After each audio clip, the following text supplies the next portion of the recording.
আসসালামু আলাইকুম। অবিরাম বাংলার সংবাদে সবাইকে স্বাগত জানাচ্ছি। আমি নাইম ফাথম মুবিন। শুরুতে বিআরবি কেবলস সংবাদ শিরোনাম।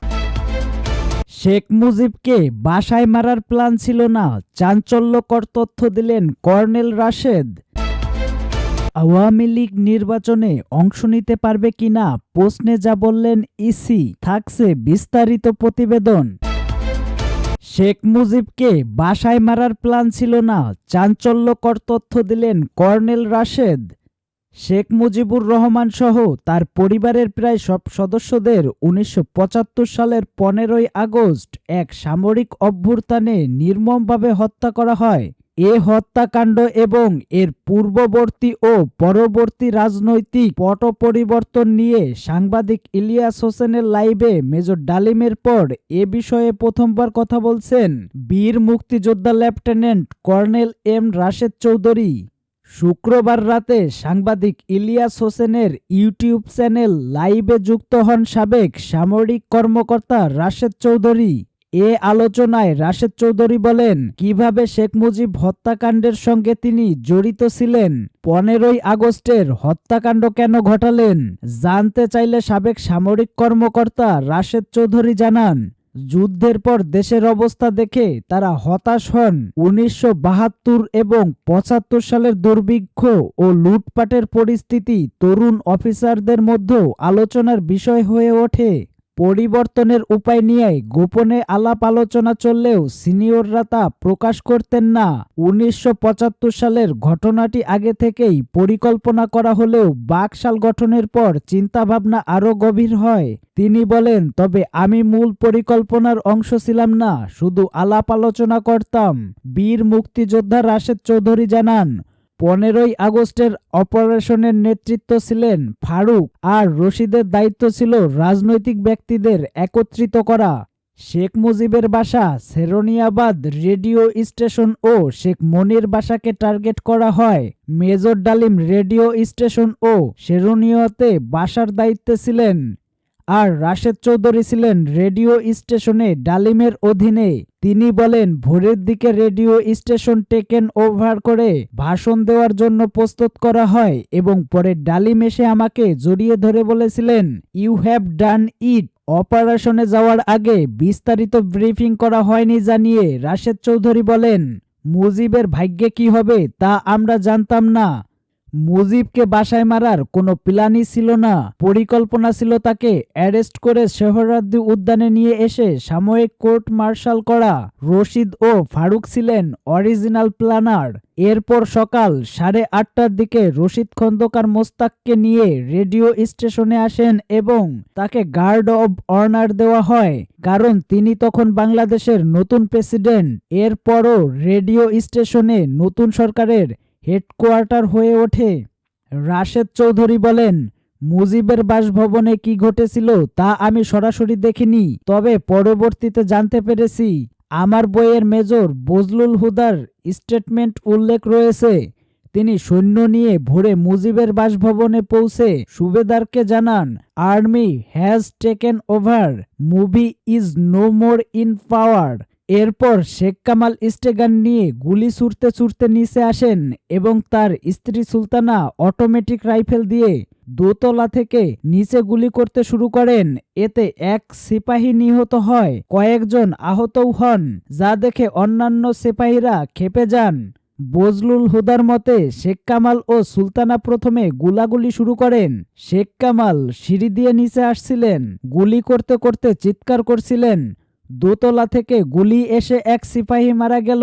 শেখ মুজিবের বাসার চাকরও স্বীকার করেছে যে গোলাগুলি প্রথমে তারা শুরু করেছিলেন, পরে সিপাহীরা গেট ভেঙে ভিতরে ঢুকে যায় আর হুদার লোকজন নিয়ে প্রবেশ করেন।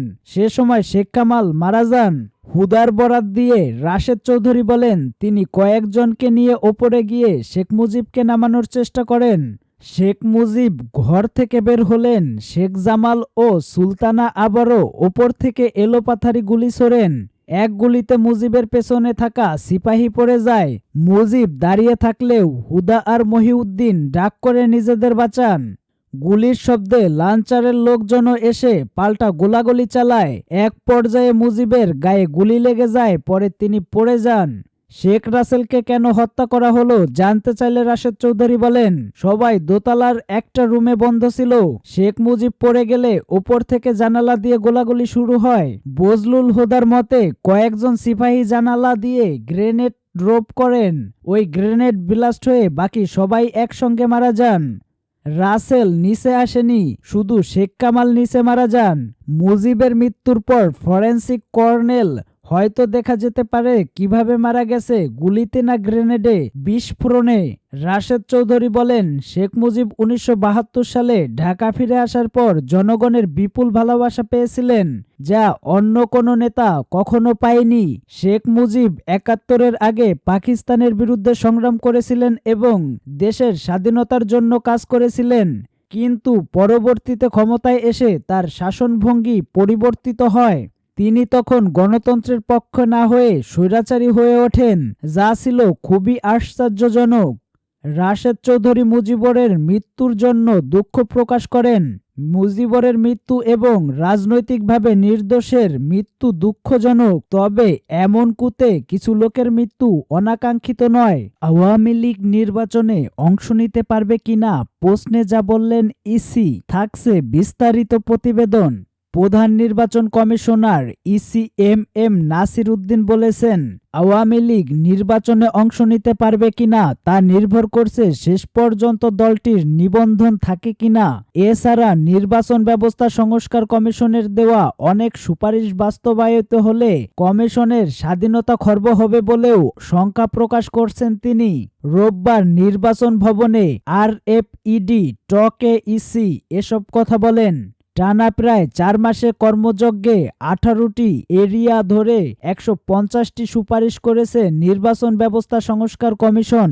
তার মধ্যে উল্লেখযোগ্য হল নির্বাচন কমিশনকে জবাবদিহি করার ক্ষমতা সংসদীয় কমিটির কাছে ন্যস্ত করা, সীমানা পুনর্নির্ধারণে আলাদা স্বাধীন কর্তৃপক্ষ গঠন করা এবং স্বাধীন কর্তৃপক্ষের অধীনে ভোটার তালিকা প্রণয়ন। এসব প্রস্তাবনার বিরোধিতা করে প্রশ্ন তুললেন খোদ প্রধান নির্বাচন কমিশনার। এ বিষয়ে ইসি বলেন, সংস্কার কমিশনের সুপারিশ নির্বাচন কমিশনের স্বাধীন দায়িত্ব পালনের পরিপন্থী। এসব সুপারিশ বাস্তবায়ন হলে সাংবিধানিক প্রতিষ্ঠান হিসাবে কমিশনের স্বাধীনতা খর্ব হবে। তিনি আরো বলেন, ডিসেম্বরে জাতীয় নির্বাচন হলে অক্টোবরে প্রস্তুতি নিতে হবে। যদি সংস্কারের জন্য অতিরিক্ত সময়ের প্রয়োজন হয় সেটা কমিশনের জন্য চ্যালেঞ্জিং হবে। স্থানীয় সরকার নির্বাচন ইসির নয়, বরং সরকারের বিষয় মন্তব্য করে প্রধান নির্বাচন কমিশনার বলেন, স্থানীয় নির্বাচনের আয়োজন করতে 1 বছরের মতো সময় লাগবে। যদি এসব নির্বাচন করতে হয় তাহলে প্রধান উপদেষ্টার দেওয়া সময়সীমার মধ্যে জাতীয় নির্বাচন সম্ভব নয়। আওয়ামী লীগ নির্বাচনে অংশ নিতে পারবে কিনা এমন প্রশ্নের জবাবে ইসি বলেন, তা নির্ভর করছে শেষ পর্যন্ত দলটির নিবন্ধন থাকে কিনা। তবে আওয়ামী লীগের বিষয় কমিশন নয়, বরং সিদ্ধান্ত হবে জাতীয় ঐক্যমতের ভিত্তিতে রাজনৈতিকভাবে।